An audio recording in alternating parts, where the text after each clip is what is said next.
Hello, my name is Cara, I'm 28 and this is my day 3 of Ramsay-Hunt syndrome. I was diagnosed with suspected Bell's palsy 3 days ago, which then turned out to be Ramsay-Hunt syndrome. It's a complication of shingles. So basically how this has all happened is I thought I had an ear infection because I'd had a previous ear infection a few weeks ago. So I was getting pains in my ears and pains in my head. So I was trying to go to the GP, but I couldn't get a GP appointment, obviously, with all the pressures at the moment. So I kind of left it and was doing a few home remedies for ear infections, like garlic oil and olive oil and things like that, and nothing was really working. And then I developed these like sharp shooting electric pains going from like here in my head right to the back.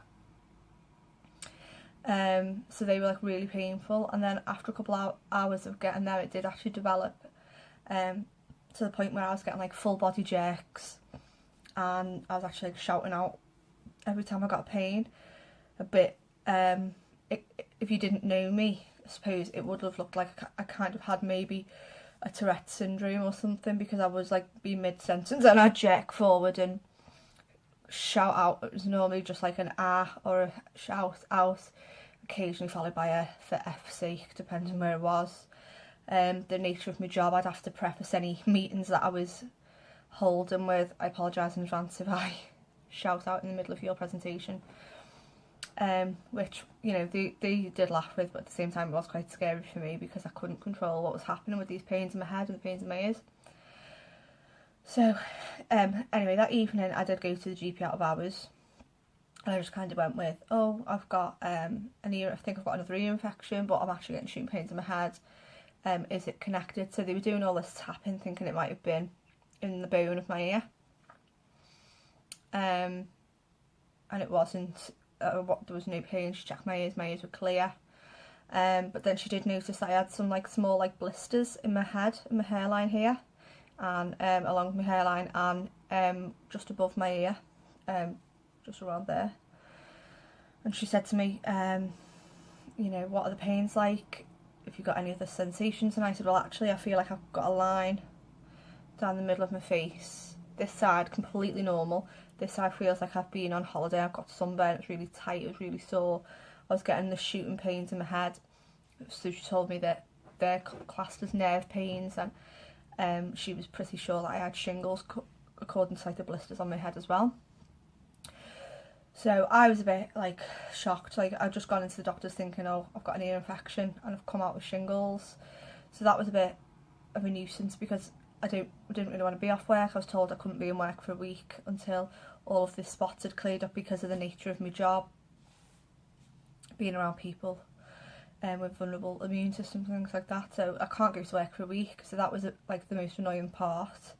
But I just thought, you know, get on with it. I feel fine in myself. The pains were annoying, but she'd given me a Cyclovir, I think it's called, which is an antiviral, and gabapentin, which is an antidepressant but can be used for nerve pain. So she gave me that, told me when to take it, blah, blah, blah, and that was it.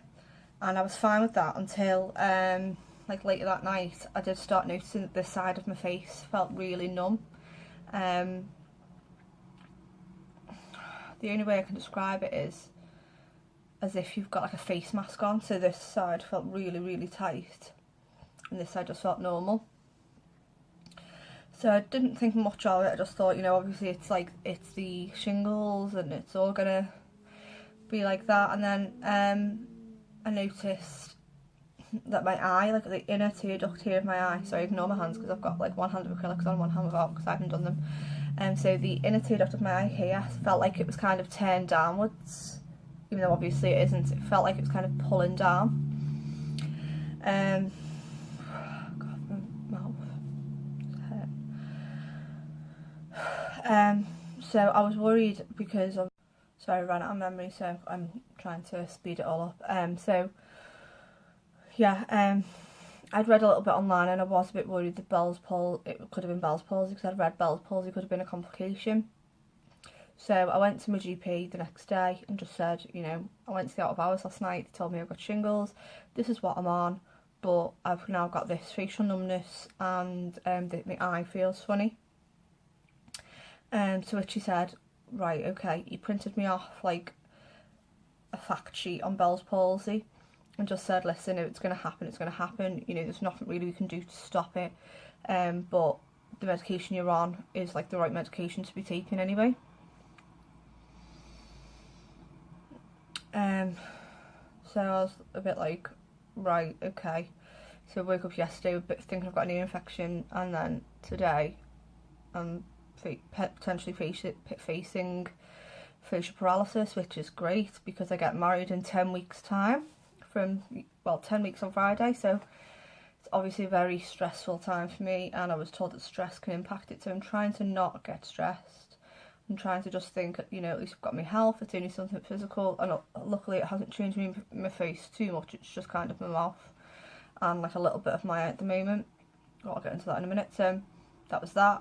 Bit upset, cried for about 5 minutes, and then just thought, you know, get a grip, there's people dying everywhere and it's only your face. But then obviously I'd start crying again thinking, oh my god, it's my face. So that was that. I didn't speak to my partner about it because I didn't want to worry him in work, so I just kind of kept it to myself all day. And everything was fine, didn't feel any progression until I got in the car because I had to pick my partner up from the bus station near where we live. And when I picked them up, I did say, I was like, oh, I'm starting to get a bit of a weird tingle, like on the top. It started kind of like right there on my top lip and just in this corner.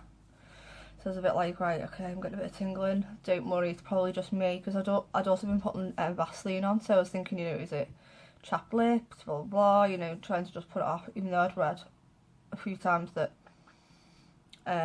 tingling lips can be a sign of Bell's palsy or whatever. So, oh, stop ringing me.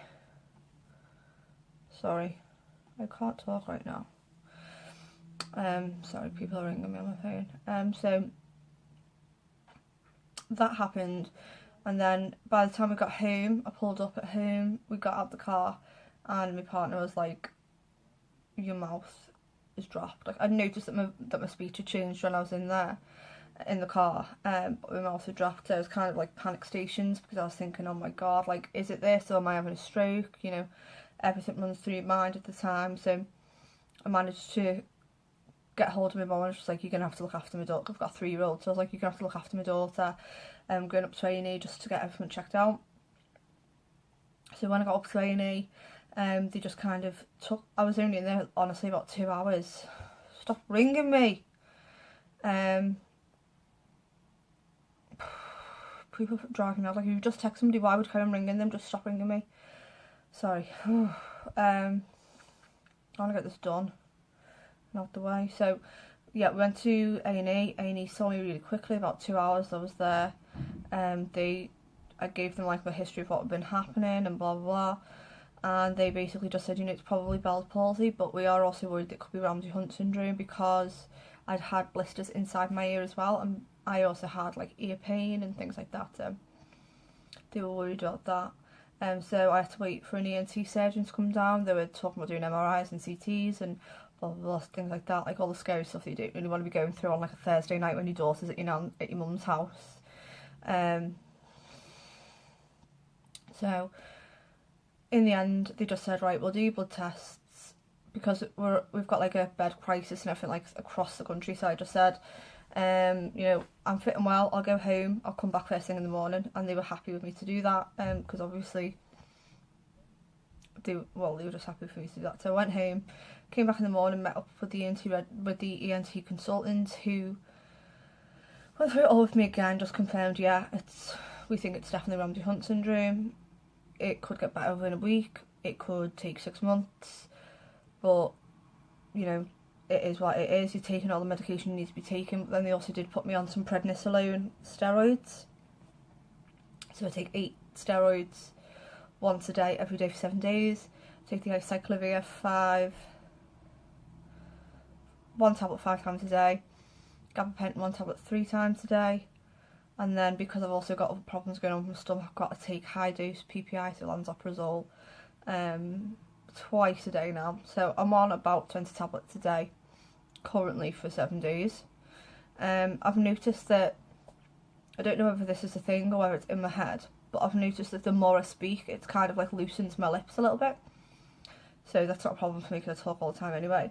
And I've noticed that my eyebrow is moving, and I can flare both nostrils, which I couldn't do originally. When I screw my face, you can see that I've got like the 2 wrinkles there. I haven't really got many there. But I think it's more the top lip than the bottom lip, because I kind of feel like it looks like I've dropped on this side and I haven't. It's this side. So when I'm talking, I feel like my bottom is moving but the top isn't, so I think it might be to do with that. But we're on day 3. We'll see where we get to. There's been no significant change within like the last 2 days. Well, obviously, what is it, 3 days? It's day 3 since Bell's palsy. Like a preliminary diagnosis, it's day 3 since I've had all the symptoms, so I'll check in a few days and see where I'm at and if anything's changed.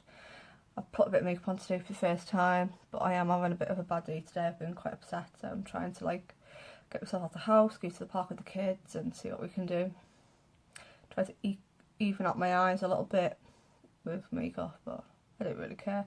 As long as I've got some sort of progression in the next few weeks, I don't think I'll be too bothered if I haven't got full recovery for the wedding, because honestly, from the side really you can't really tell, and from that side I suppose I'll just look like I'm a bit miserable, so we'll see what happens. But yeah, day 3, I'll check back in a few days.